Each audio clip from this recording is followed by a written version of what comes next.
परमात्मा जय जय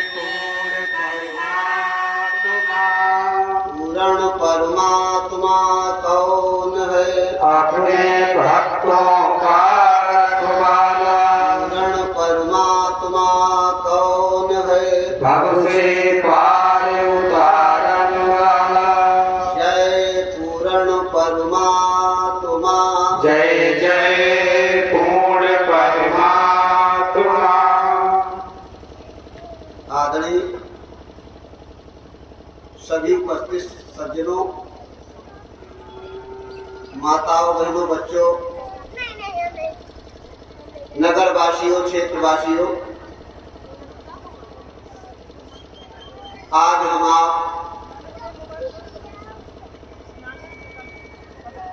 सत्संग में विराजमान हैं। मालिक की मौज हो गई, हमको सबको उसने अपनी तरफ बुलाया, बिठाया। ये समय बगैर मालिक की मौज से नहीं मिलता है। जब मालिक दया कर देता है तब हमको, आपको, सबको अपनी तरफ, अपनी भक्ति की तरफ बुलाता है। सब कुछ हमें अपने आप मिल जाता है। धन मिल जाएगा, दौलत मिल जाएगी, बेटी बेटा पोती पोता परिवार मिल जाता है, संसार के सुख साधन मिल जाते हैं। लेकिन मालिक का नाम, मालिक की भक्ति बगैर उसकी कृपा से नहीं मिलती।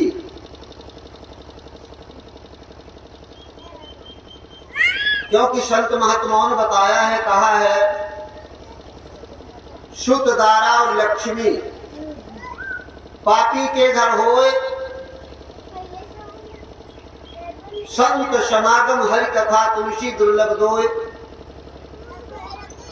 बेटी बेटा पोती पोता धन दौलत महल खजाना मान प्रतिष्ठा, ये सब अपने आप मिल जाएगी। अगर पाप करते हो तब भी मिल जाएगी। लेकिन संत महात्माओं का हमारे यहाँ आना, उनसे मिलना, उनकी बात सुनना, मालिक की चर्चा सुनना, ये हमारे आपके बस की बात नहीं है, भगवान की कृपा पर निर्भर है।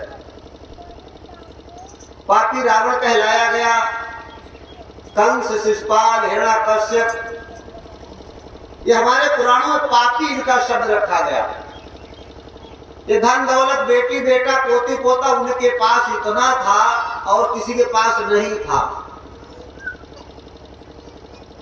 लेकिन परमात्मा की भक्ति नहीं थी, मालिक नाम की चर्चा उनके मुख में नहीं पहुंची, जो उन पर भगवान की कृपा नहीं थी। लंका में विभीषण का जाना जब हुआ तो विभीषण संत प्रकृति के थे, राक्षस वंश में पैदा हुए, खान पान चलन उठन वहां पे रहा, लेकिन उनके विचार महात्माओं जैसे थे। संत महात्माओं करीब जाया भी करते थे, परिवार के लोग नाराज भी हुआ करते थे, लेकिन चोरी छुप के जाया करते थे। तो वहां पर संत महात्मा उन्हें कुछ बताते थे, समझाते थे, तब तो विभीषण के समझ में पूरी बात नहीं आई। जो वो कहते थे उनको अनुभव नहीं हुआ। और एक दिन हनुमान जब लंका में पहुंचे,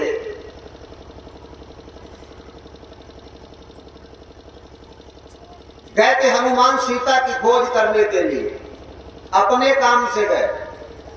बताया जाता वहां पर कोई किसी का काम नहीं, विभीषण का कोई काम नहीं, हनुमान यहां आए।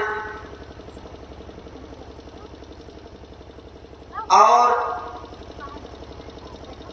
हनुमान भी गए अपने काम के लिए, राम जी का काम है, चोरी छुप के गए, खुलेआम नहीं गए। रावण के घर में डर था, रात्रि का चौथा पहर था। मानो आधी रात के बाद का वक्त है, सोचा सब सो रहे, चुपके से घुस गए। लेकिन बताया जाता है चौथे पहर में जो भगवान के भक्त होते हैं वो आंख खोल देते हैं। ये पहचान है भगवान भक्तों की। आंख खुल गई, जागे, और वो मालिक का नाम लेने लगे। अब वो मालिक का नाम जानते थे, संतों के द्वारा जाना था उन्होंने।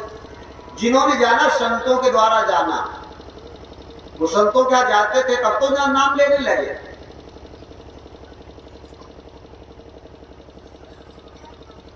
और इसके पहले कुछ नहीं जानते थे। तभी रामायण लिखा, चौथे पहर विभीषण जागा और राम नाम पे सिमरन लगा।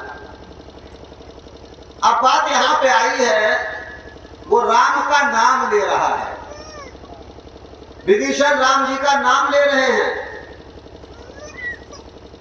जबकि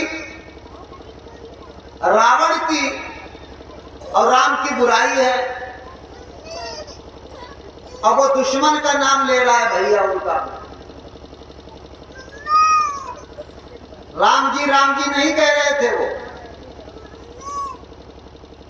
राम राम नहीं कह रहे थे, वो राम का नाम ले रहे थे। कोई तुमसे कहे तुम्हारा नाम क्या है, तो तुम बता दोगे हमारा ये नाम है। अगर कोई कहे ये तुम्हारा नाम नहीं है, तो तुमको है तो हमारा नाम है, मेरी बुआ ने, मेरी चाची ने, मेरी मौसी ने, मेरे नाना ने, मेरे बाबा ने रखा है। कहोगे कि नहीं कहोगे? तुमको मालूम हो गया, लेकिन असली नाम तुमको तुम्हारा पता नहीं है। संत महात्मा किस लिए आते हैं दुनिया में? कथा सुनाने नहीं आते हैं। तुमको किसी को नहीं अपना नाम असली पता है, कोई बिरला को पता होता है। वो राम राम नहीं कह रहे थे, राम के नाम को बुला रहे थे। राम अलग है, नाम अलग है। वो संतों के द्वारा पता लगता है। संत महात्मा उस नाम को जानते हैं। वो है तो गुप्त, खुलेआम नहीं उसका खेल है। तभी लिखा है, कोटि नाम संसार में इनसे मुक्ति न हो। जो मुक्ति शब्द छिपा है, उद्धार, कल्याण, आदि नाम जो गुप्त है। आदि माने जब संसार की रचना हुई, सृष्टि जब रची गई, जब रचना नहीं हुई, उसके पहले उस परमात्मा का नाम क्या था? आदि नाम जो गुप्त है। लिखा लिखा, जानत बिरला कोई, अब सब उसे नहीं जानते। वो है नाम। ऐसे तुम्हारा हमारा गुप्त नाम है, और वो गुप्त नाम ऐसा नाम है, जब हमारा आपका एक शरीर दुनिया में नहीं आया था, तब भी तो कोई नाम था। कितने नाम हमारे आपके हैं, इधर ध्यान दो आप लोग थोड़ा, ये समझ नहीं सकते बात।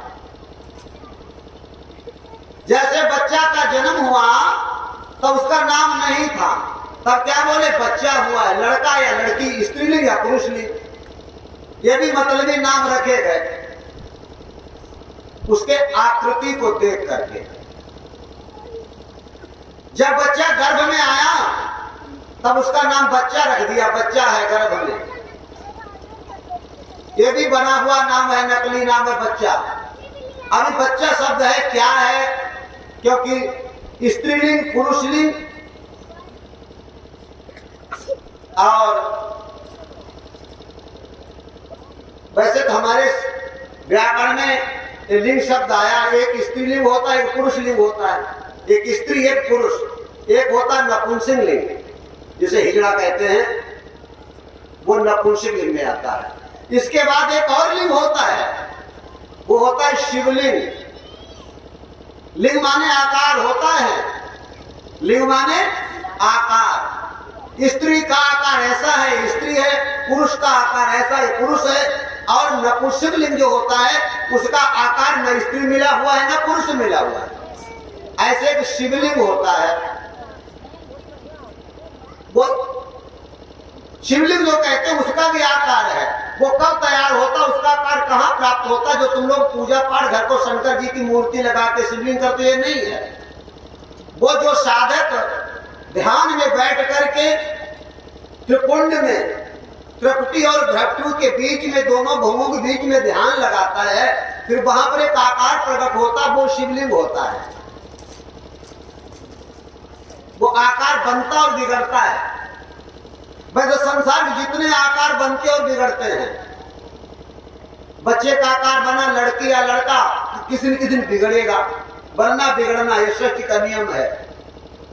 और एक ऐसा आकार है न कभी बनता है न बिगड़ता है, वो जैसा है वैसा है, वहीं से नाम की शुरुआत होती है। तो मैं ये बताना चाहता था तुम्हें नाम के विषय में। हम लोग आकार को देखकर उसका नाम रख देते हैं। वैसे तो संतों ने उसे निराकार कहा है, उसका कोई आकार नहीं है। हम उसका आकार देख के नाम रख देते हैं। और नाम कौन रखता है? हम लोग। क्योंकि जब वस्तु सामने आ जाती है तभी उसका नाम रखा जाता है। जन्म दे देते हैं लोग, फिर नाम रख देते हैं, ये सृष्टि का नियम है। अब जैसे पहले मोबाइल नहीं था, इसका आकार बना, फिर नाम रख दिया गया। सारे संसार के नियम है, पहले आकार बनता है, उसके बाद नाम बन जाता है। लेकिन वो परमात्मा जिसका नाम हम कहे बोलने की कोशिश कर रहे हैं, उसका आकार बनाने वाला कोई है ही नहीं। वो स्वयं अपने आप है, और स्वयं अपना अपने आप नाम कौन रख पाएगा? तभी उसको अनामी भी कहते हैं। वही स्वयं अपने आप आया और वही है, उसका नाम रखे कौन? तो संतों ने काम चलाने वाले नाम रख लिए, गुप्त भेदे ही है। तो और हमेशा याद रखो, बड़ा कौन होता है? नाम रखने वाला।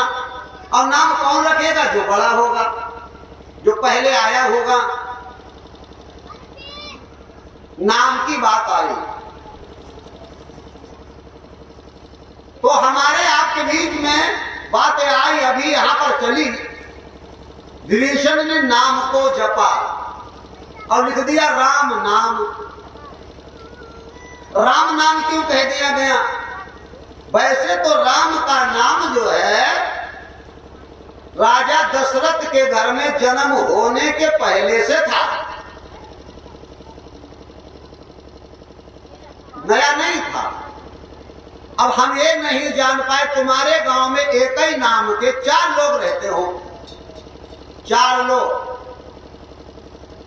और वो कोई काम करना जानते, सिलाई कढ़ाई बुनाई मकान की जुड़ाई, और तुमको जरूरत पड़ जाए, तुम गांव घुस जाओ और उसी नाम को पुकारो कि हमें उनसे मिलना है, तो कोई कहेगा किनसे? तो तुम नाम बताओगे। तो बोले हमारे यहाँ 4 लोग इस नाम के हैं, 4 लोग इस नाम के हैं। अब बताओ तुम्हें किससे मिलना है? अब तुमको काम बताना पड़ेगा। क्यों? कि लोग हैं 4 और नाम वही है उनका। तो तुम्हारे पास क्या साधन रह जाएगा? या तो तुम्हारे पास एक साधन है, उसके बाप का नाम पता हो, उसके भैया का नाम पता हो, उसका जाति का नाम पता हो, या उसका कर्म पता हो कि भाई देखो हम उनके भैया वो है उनको नाम पूछा, या उनके लड़का है उनके बाप का ये नाम है, या कहोगे भाई उनका जो ये काम करते हैं, तब तुम उससे मिल सकते। ऐसे राम है चार। एक राम है, एक राम दशरथ के बेटा जो बनकर आए, जिनका इतिहास चला। दूजो राम घट घट में लेटा, जो घट घट में भगवान, सबके अंदर भगवान। लिखा गया हृदय झरोके बैठ के, हृदय झरोके बैठ के सबके देखे काम, और जैसी करिया नौकरी वैसो देंगे राम। और जब राम पैदा नहीं होंगे तो क्या छेड़ा लाल देते होंगे? जब पैदा ही नहीं होंगे। अब वो वही भेद है, वही तो गुप्त है। घट घट में लेटा, सबके घट में है। जब तक अंदर राम है तब तक जीवन है, और राम निकल जाएगा तो जीवन समाप्त हो जाएगा। हाँ, आत्मा का नाम भी राम है। लिखा रमे निरंतर आत्मा, घट में आठों याम, आठों याम माने आठों पहर। तुम्हारी हर श्वासा अपने अंदर में नाम को जल रही है, अब ताही से संतन धरो राम उसी को नाम। अब ये संतन धरो है नहीं, ताही से नाम उसका रख दिया है संतों ने। तो अब आगे बताया घटवाले राम को। अब घटवाला राम जो बताया हमारे संतों ने, सबके घट में है, ऐसा नहीं एक ही के घट में है। अब लड़ाई झगड़ा चालू हो जाएगा। जैसे हम लोग कहते घट में राम है, तो अगर कोई दूसरे धर्म का आ जाए, मुसलमान हो, ईसाई हो, बौद्ध हो, वो कहेगा मेरे घट में राम थोड़े ही है, मेरे घर में घट में दूसरे हैं। क्योंकि वो दूसरे नाम से उसको जानता है, उसका असली नाम पता ही नहीं है। और आगे जब असली नाम पता हो जाएगा, उसका कोई दूसरा और नाम है ही नहीं, वो एक ही नाम है, वही तो गुप्त है। वही नाम पता लग जाएगा तो फिर और भेद खत्म हो जाएगा। इसीलिए लड़ाई झगड़ा पड़े हुए हैं। असली नाम उसका पता नहीं, बस जिसने जो बता दिया, भले वो पुरुष एक ही है, नाम से बटा हुआ है। ऐसा भी हो जाता, एक पुरुष एक नारी नाम से बट जाती है। नाम से बटा पुरुष देखा पुरुष, तुम लोग देखे होंगे, रोज निभाते हो। एक ही औरत किसी की मौसी, किसी की चाची, किसी की बहन, किसी की बुआ, किसी की पत्नी नाम से बटी कि नहीं बटी? पुरुष भी बटा, कोई चाचा, कोई मामा, कोई ताऊ, कोई बाप, कोई भैया। अब कोई ताऊ कहता है, उसे कोई कहे जीजा कहो तो नाराज हो जाएगा कि तुम कहो, हम थोड़े कहे पुरुष एक ही है। ये नाम का बंटवारा है। इंसान तो एक है, नाम के द्वारा बंटवारा उसका है। और नाम के द्वारा बंटवारा होता तो काम का भी बंटवारा हो जाता है, दृष्टि का बंटवारा हो जाता है, विचारों का बंटवारा हो जाता है। नाम के बंटवारा होते ही दृष्टि विचार बदल जाते हैं। तो ये दूसरा नाम बताया मैंने राम का। प्रथम राम दशरथ को बेटा, दूजो राम घट घट में लेटा, और तीजो राम इस जगत पसारा। अब आया है कण कण में, अभी तो घट घट में था, अभी घट घट में है। किसी ने से घट घट वासी कहा, किसी ने से कण कण वासी कहा, और कोई कोई क्या कहता है वो हर जगह है। तीजो राम यही जगत पसारा। कैसे गुलाब में खुशबू डाल देता है, कैसे रंग डाल देता है। जमीन एक है। क्या तुमने गन्ना को गड़ाया तो उसमें चीनी बोई जब वो मीठा हुआ? गन्ना को खेत में गड़ाते जब हो, क्या पहले चीनी बोते हो, मीठा बोते ताकि मीठा हो जाए? उसी पृथ्वी से मीठा आ जाएगा। ये तीसरे राम का खेल है, जगत के पसारे हुए राम का खेल है। और वही पृथ्वी पर अगर मिर्चा गड़ा दो तो उसमें तीखा बना जाएगा। जमीन वही है, पानी वही है, मिट्टी वही है। अगर नीम गड़ा दो तो कड़वा बना जाएगा। पुष्प गड़ा दो तो सुगंध आ जाएगी, और इतनी आ जाएगी तीर पड़ोसी मोहल्ला वाले महक जाएंगे। ये तीसरे राम का खेल है जो जगत में पसारा हुआ है। और चौथो राम इस जगत से न्यारा, वो संसार से न्यारा है। अब वही सर्वत्र व्यापक है, वो हर जगह है। उसी जो सर्वत्र जग से जो न्यारा है, उसे सर्दी गर्मी वर्षा धूप छांव गंदगी उजाला ये कुछ नहीं, वो एक जैसा है।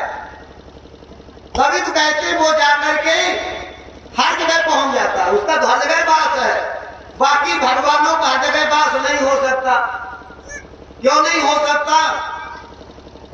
अगर तुम टट्टी में सने हो और तुम जाकर किसी राम के भगवान के भगवती के हवने के बैठना चाहो, नहीं बैठने दिए जाओगे। क्या बैठने दिए जाओगे?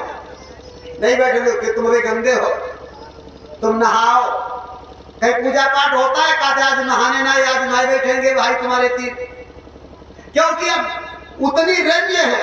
और जो चौथा राम है वहां तुम कैसे चले जाओ, कैसे भी रहो, उसे कोई उजले से गंदे से साफ से सफाई से जाति से पाति से मतलब नहीं, उसे तुम्हारे अंदर के भाव विचारों से मतलब है। वो चौथा वाला राम, उसी राम की बात भगवान शंकर ने बताई थी उमा भगवती को। कहा था हरि व्यापक सर्वस्त्र समाना, और प्रेम से प्रकट हो तो मैं जाना। और चारों रामों के विचार अलग, उनके कानून अलग अलग हैं। देखो कथावाचक लोग थोड़े बताने आएंगे, वो तुम्हें चारों रामों को भेदे नहीं पता है, वो तो तुमको और बात बताने आएंगे। अब जरा सोचो, एक राम ऐसा है राजा दशरथ का बेटा, या वही विष्णु हो, राम हो, कृष्ण हो, इनके ऊपर एक बंधन लगा हुआ है। इस राम पे बंधन है, दशरथ के बेटे राम पर बंधन है। वो कौन सा बंधन है? भगवान राम ने रावण में अपना बंधन अपने आप खोल के बताया, भाई मैं बंधा हुआ हूं, हम उन राम जैसा काम नहीं कर सकते। जब लोगों ने जान लिया भगवान है, तो लोगों ने अपनी खुशामद की, विनती की कि हमारे कष्ट काटो, हमारे दुख हरो, आवो। तो उन्होंने कही हम आ नहीं सकते भाई, तुम कब आई हो? तो उन्होंने अपना बंधन बताया कि जब जब होई धर्म की हानि, बाढ़ असुर अधम अभिमानी, तब तब धरि प्रभु विविध शरीरा, और हरि कृपा निधि सज्जन दीरा। ये रामायण लिखा है। अब हम तुमको रामायण भी सुनाते हैं। उन्होंने कहा जब जब अधर्म बढ़ जाएगा, धर्म की हानि हो जाएगी, जब धर्म थोड़ा रह जाएगा, मरने के कगार पे आ जाएगा, समाप्त होने के कगार पे आ जाएगा, ये मेरा कांटा बैलेंस है। और जब मैं ऐसा देखूंगा तब आऊंगा, इसके पहले आ नहीं सकता। इसके पहले मैं आऊंगा ना, तो हमारे ऊपर भी ऊपर वाला जो मालिक है वो हमको सजा देगा, तुम पहले का है पहुंच गए हुआ। क्यों? कुछ ऑफिसर हो तो लड़ाई हो जाए, झगड़ा हो जाए, कत्ल हो जाए, पट जाए जाके लोग। और पहले अगर आएगा हो तो पहले लड़ाई झगड़ा हो तो अलते कहत जब हमने जानी लड़ाई भई तब है तुम्हारे। ये भगवान उन्होंने कहे, भगवान कृष्ण ने भी यही कहा। भगवान कृष्ण क्या कहा है महाभारत में? एदा एदा ये धर्म से ग्लानि भवत भारत। जब जब ये भारत भूमि पाप से लद जाती है, अधर्म बढ़ जाता है, तब मुझे आना पड़ता है। एक बार भागवत में लिखा है, भागवत में क्या लिखा?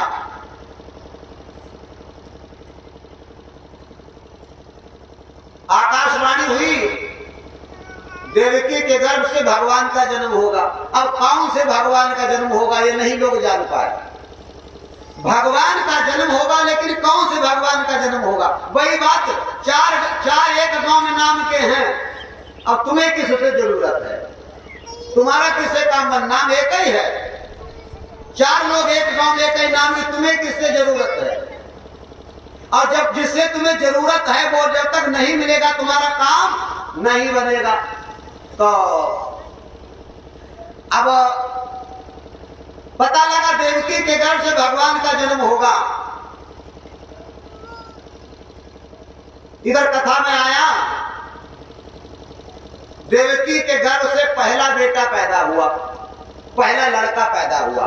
अब वहां वसुदेव से बात वचन हो चुका था कि मेरी पत्नी के गर्भ से जो भी बच्चा पैदा हुआ हम तुमको देते जाएंगे। शादी जब हुई तब ये कथा में है भागवत में, हम तो नहीं जानते, देवी जी सुना लेते हैं। उन्हें हंसी कथा मालूम और हमें जब बिगड़न वाली मालूम, कथा तो अपनी अपनी है। तो वसुदेव पहले लड़के को लेकर गए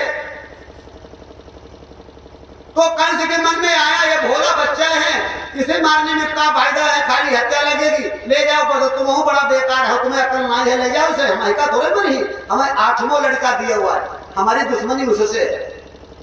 वसुदेव ने बच्चे को लौटा दिया। लौटे जा रहे थे तो देवता लोग हैं वहां मौजूद, नारद मुनि वहां मौजूद है।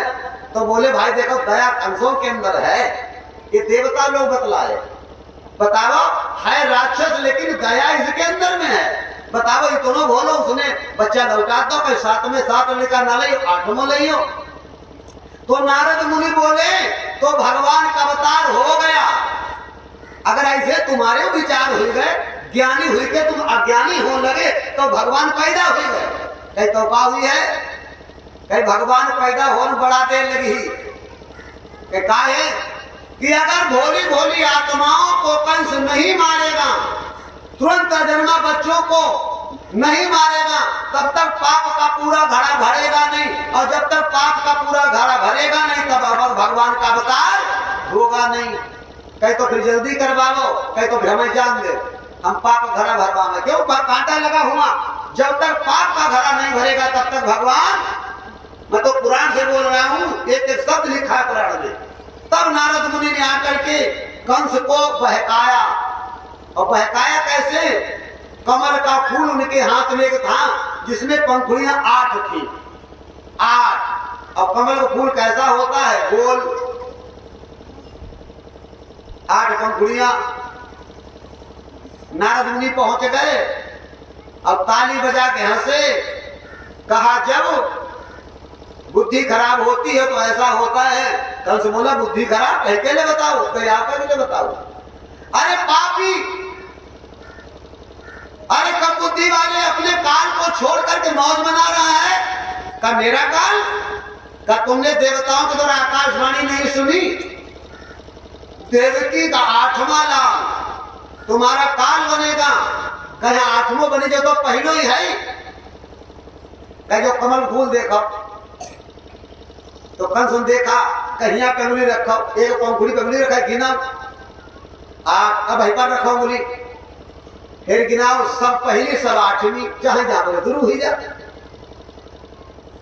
नारद मुनि बोले सब 8वीं है और सब पहली है, ये कहा गया 8वां लाल, ये तो नहीं कहा कि पहला दूसरा छठा, 8वां, 8 में एक मारेगा, 8 था तो चक्कर में फंस दो कल से। कहा ठीक, इसमें कोई तुम्हारा 8वां हो सकता है, और कोई क्यों 8 बच्चा पैदा होंगे, नमा पैदा नहीं होगा, तुम्हारे सामने 8 ही आएंगे, फिर क्या करोगे। अब तो बुद्धि चक्कर आ गई, किसमें कौन सा पहलो कहा है, कौन सा 8वां कहा है, चाहे जहां देगी ना चाहे जब बंद कर दे। तुरंत कंस ने वसुदेव के पास खबर भेज दी कि वो हमारा शिकार है, अब हम माता का जानते नहीं, मुझे काल से डरे लाओ, और सब समाप्त करते चले गए। 6 समाप्त कर दिए, 7वां गर्भ गिरा हुआ दिखा दिया, और 8वें में आ गए, काम तमाम कर दिया, तो पाप का घड़ा भर गया। मेरे कहने मतलब है इस भगवान को उस बैलेंस की जरूरत है। अब संत कहते हैं आपको इन भगवानों की जरूरत है, धर्म और अधर्म के उत्थान की जरूरत है या मोक्ष की जरूरत है। अब यहाँ पे आ जाओ, आप लोगों को धर्म के उत्थान की जरूरत है, अधर्म नाश की जरूरत है, या अपने मोक्ष उद्धार की जरूरत है, इसमें आपको क्या की जरूरत है। अब आज संतों का ज्ञान शुरू हुआ यहां से, क्योंकि धर्म के उत्थान की जरूरत के लिए उस भगवान को आना पड़ेगा, अधर्म का नाश करने के लिए उस भगवान को आना पड़ेगा। और संत कहते हैं तुमको जरूरत है, हम इसलिए तुम्हारे पास आए, तुम्हें मोक्ष की जरूरत है, उद्धार की जरूरत है, स्वर्ग नरक की जरूरत है, पार होना फंसने की जरूरत है। अब ये उस भगवान के काम में नहीं आता है, ये उसके खाते में नहीं आता है। अब किस भगवान के खाते में आएगा? चौथो राम उस जग से न्यारा। वो भगवान के लिए रामायण में लिखा है। देखो उसी भगवान की बात रामायण में लिखी, रामों की बात लिखी, और उस भगवान की भी बात लिखी, घट वाले की भी बात लिखी, प्रकृति वाले की भी बात लिखी, चौथे राम की बात लिखी। लिखा है हरि व्यापक।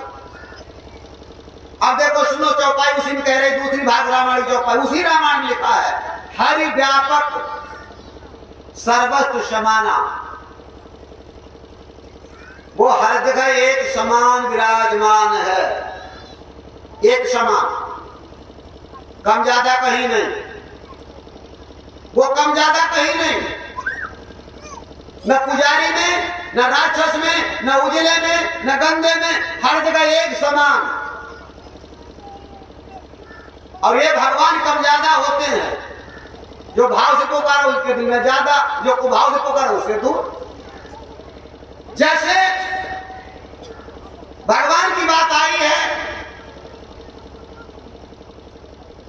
हिरण्यकश्यप ने कुभाव से पुकारा, उनसे दूर रहे, और प्रहलाद ने भाव से पुकारा, उनके अंदर चले गए। ये तो भाव कुभाव की। अब ये भगवान जो रामायण में बताया जा रहा है, हम तुमको बता रहे हैं, हरि व्यापक सर्वस्व समाना, एक समान हर जगह व्यापक है, वहां पर कोई कमी नहीं।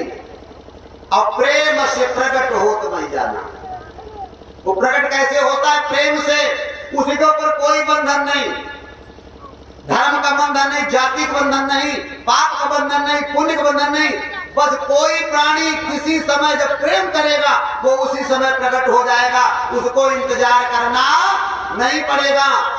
जो भगवान अभी बताया देवी जी ने अजामिल के पास आए, वो यही भगवान थे, चौथे वाले। चौथे वाले आ गए, आखिर में अपने हाथों में प्राण ले लिए चले गए वो भगवान। और उनका रूप एक ही जैसा होता, चारों समस्या तो एक ही है।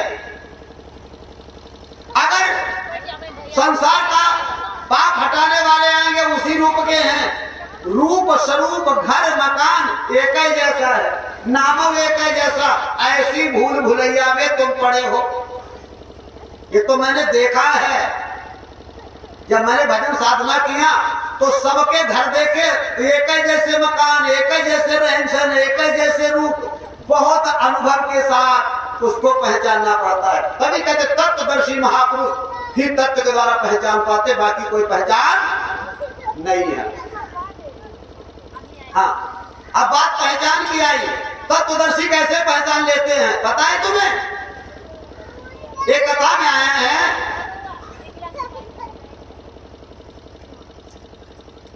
एक वैद्य थे, लुकमान, हकीम थे, योगी भी थे, योग भी जानते थे। इतनी बड़ी योग विद्या जान गए कि वो अपने रूप के कई रूप बना लेते थे। वैसे हाँ, ये विद्या है, अपने रूप के कई रूपों में जाना। भगवान कृष्ण भी बना लेते थे, एक एक बार में कई कई रूप बना लेते थे। तो लुकमान की मौत आई, मौत आई माने काल आया। उन्होंने अपने काल को देख लिया, वो तो योगी थे। तो लुकमान समझ गए हमको मारने वाला हम तुम कहते हो ना, पकड़ने वाला। अब हम तुम का मर गए, अब महात्मा लोग का पकड़ ले गए। तुमको मृत्यु दिखाई देती, उनको पकड़ना दिखाई देता। काल पकड़ने आता है, मारता नहीं है। जब कोई मर गया वो मार हो जाए, पकड़ लो, जीवात्मा को पकड़ लिए, लेके चले गए पिंजरा। जैसे तुम्हारे घर से कोई चोर छिपा हो, पुलिस आती घुस जाती, निकाल ले जाती, उसको तुम देखते हो। अब इस काया के मकान में जो पकड़ने वाला आएगा न उसे तुम घुसते देख पाओगे न निकलते देख पाओगे, और पकड़ के ले जाएगा तब भी नहीं जान पाओगे पकड़े ले जाते, उन्हें पकड़ ले तो कहां ले जाते हो, ना ले जाने मेरी घरवाली है। तो यही तो भेद है। लेकिन लुकमान को दिखाई दे गया तो सोचने लगा इसको चकमा दे दे, तो उसने जहां वो लेटा हुआ था 10-15 लुकमान बना दिए। 10-15 लुकमान, भले बिस्तर अलग है, चादर अलग है, लेकिन लेटे 10-15 हैं। एक जैसे बाल हैं, एक जैसे मुंह है, एक जैसे हाथ हैं, आंखी चला रहे हैं। काल आया, अब बड़ा समझन पड़ी गो कि हमको लुकमान को ले जाना है और यहाँ से 10-15 वाइट लेटे हम कहीं का जाए, कैसे जाए? समस्या खड़ी हो गई उसके सामने। तो उसने पकड़ना तो उसे है ही, धोखा तो खा ही नहीं सकता वो। अब देखे तत्व का मतलब क्या होता, तत्वदर्शी संत मतलब क्या, अनुभवी। तो काल खड़ा रहा थोड़ी देर, बुद्धि लगाता रहा, और बुद्धि लगा ली तो वो बतलाया, काल बतलाया। और क्या बतलाया? लुकमान तुम्हारी चतुरताई के आगे मैं फेल हो गया, आप बड़े महान हो, बहुत बड़े योगी हो, हकीम हो, मैं तुम्हें पकड़ने आया, आपने 10-15 लुकमान बना दिए अपने जैसे। अब लुकमान लेटा हुआ है, कहीं बस कोई कमी तुमने नहीं छोड़ी, लेकिन जितने तुमने लुकमान बनाए हैं उनमें एक कमी है। कमी थी थोड़े, ये बातों की चतुरताई थी उसकी, एक कमी सब में रह गई। तो लुकमान बोलो बा कौन सी कमी है कि बस जो तुम बोले तुम्हारी जरूरत रहा है, ऐसे मतलब तुम्हें बनाया जैसे काम हो गया उसका, उसी को पकड़ लिया। ऐसे तत्वदर्शी महापुरुष होते हैं, उन्हीं तत्वदर्शी महापुरुषों के द्वारा उस नाम का, उस रूप का ज्ञान होता है। परमात्मा को पाने के लिए 2 साधन है, नाम और रूप। नाम भी होना चाहिए, रूप भी होना चाहिए, नाम और रूप, उसके बाद कर्म। इसी प्रकार से इन सबके नाम, जो राम है या कृष्ण है, इनके काम अलग अलग हैं, और उसका एक ही काम है, क्या? उसका जो भक्त बन जाएगा उनकी रक्षा करना और भव से पार करना। तभी तो रामायण लिखा है।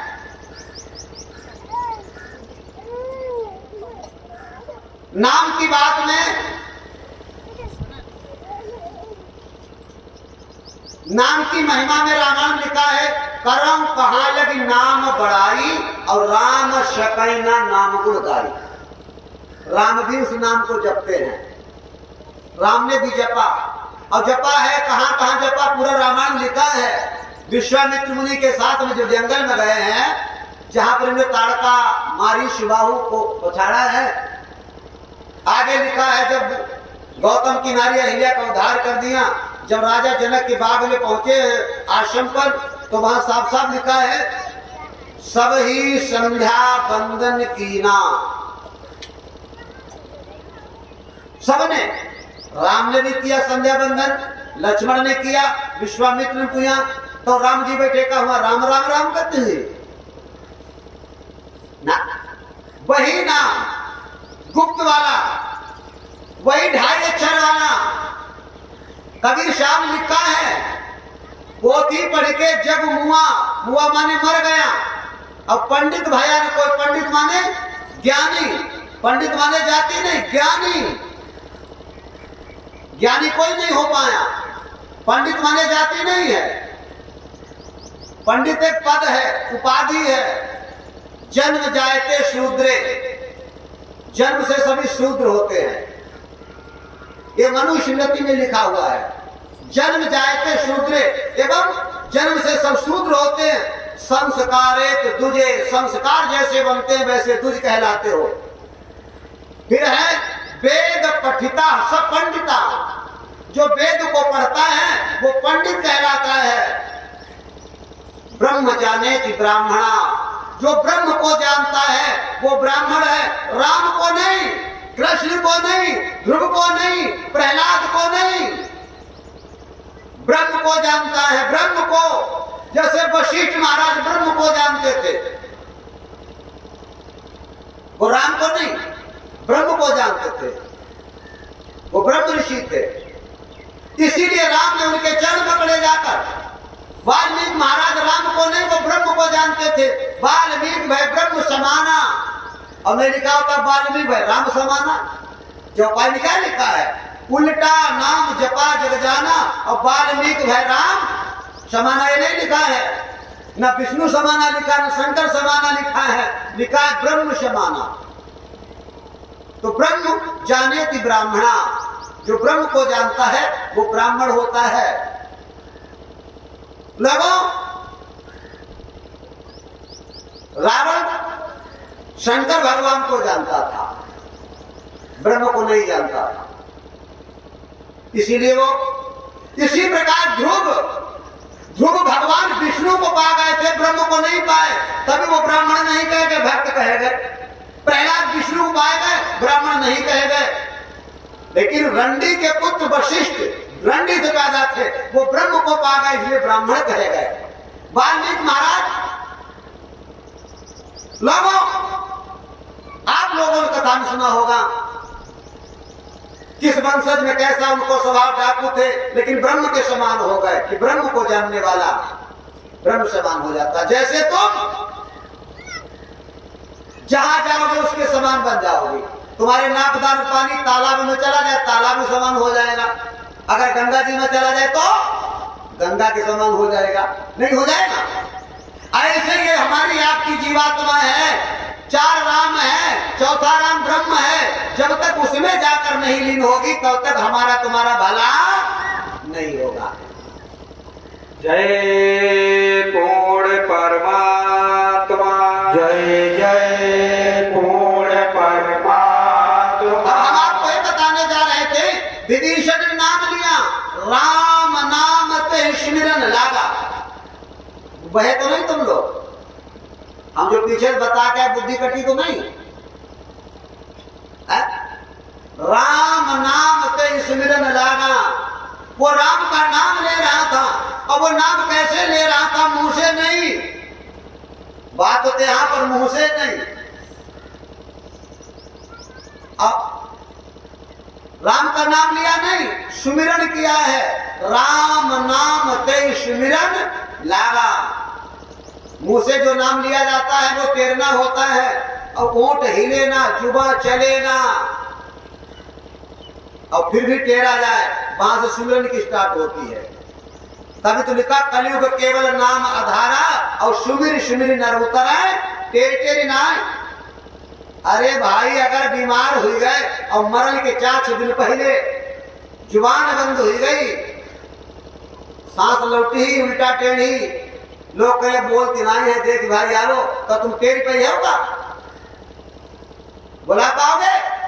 नहीं बुला सकते। तब सुमिरन ही काम आएगा। वो सुमिरन संत सदगुरु बताते हैं, जिनको उस 2.5 अक्षर वाले नाम का पता होता है। सुमिरन किया, और हनुमान भी सिमरन किया करते थे। हनुमान भी सिमरन करते थे, वो राम राम नहीं करते थे। हनुमान ने अपने जीवन में कभी राम राम, जो नाटक वगैरह देखे बुद्धि खराब हो गई तो हमसे सुन ले, उन्हें राम राम कभी नहीं करी ना। रामायण में लिखा है चौपाई, सुमिर पवन सुत पावन नामू। सुमिर लिखा है, सब तेज नाय। हाँ, सुमिरना होता है, टेरने में अंतर होता। संसार को टेरा जाता है और ब्रह्म को सुमिरन किया जाता है। संसार बगैर टेरे सुने ही ना, और ब्रह्म को टेर पहुंचेगी नहीं, सुमिरन की आवाज पहुंचती है। बस यही तो भेद है।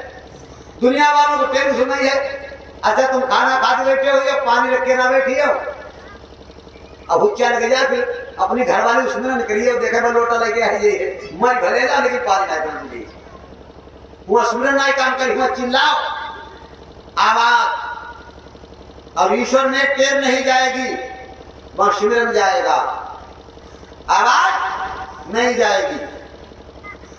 आवाज की जरूरत नहीं है, जुमा की जरूरत नहीं है, जीव की जरूरत नहीं है, वहां सूरत सुमिरन की जरूरत है। सुमिर सिमिर नर करेगा।